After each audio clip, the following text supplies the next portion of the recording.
On retrouve sur place Karine Henry. Bonjour Karine, Cadel Evans s'apprête donc à devenir un véritable héros en Australie, dans son pays.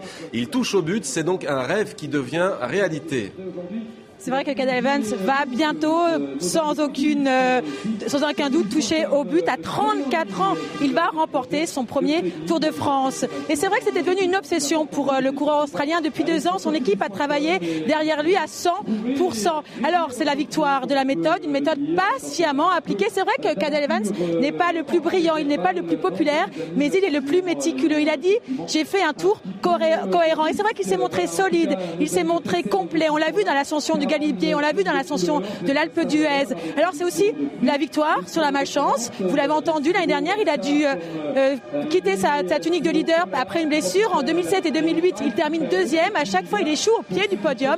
Et bien là, c'est tout simplement le symbole de la persévérance, de la détermination. Et c'est vrai que dans son pays, il est déjà perçu comme un héros. La presse l'encense, elle parle d'admiration. Le gouvernement australien, lui, se dit fier d'entendre l'hymne national australien sur les Champs-Élysées.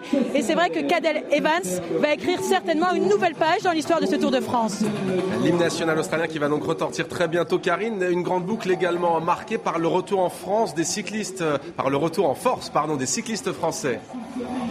C'est vrai, un seul nom, Thomas Voeckler, un nom en or comme le maillot jaune qu'il a porté pendant 12 jours, une performance. C'est vrai qu'on n'attendait pas le Français aussi haut. Il s'est battu jusqu'au bout pour sauvegarder son poste de leader. Même hier à Grenoble dans le contre-la-montre, il s'est surpassé pour faire un temps de 57 minutes 47 secondes. C'est énorme, mais voilà, il échoue à la 4e place devant Alberto Contador. Et c'est vrai qu'il pouvait nourrir quelques regrets, notamment il dit qu'il n'a pas bien géré sa course dans l'ascension du Galibier et dans l'ascension de l'Alpe d'Huez. Mais il n'y a pas que Thomas Voeckler et la Voecklermania, il y a aussi Pierre Rolland, 24 ans. C'est le seul à avoir remporté une étape française dans ce Tour de France l'année dernière. Il y en avait eu 6 de victoires d'étape française. Aujourd'hui, il y en a une et c'est Pierre Rolland à 24 ans qui l'emporte. Et il va finir sur le podium en tant que maillot blanc, le meilleur jeune du Tour. Il a un très bel avenir devant lui.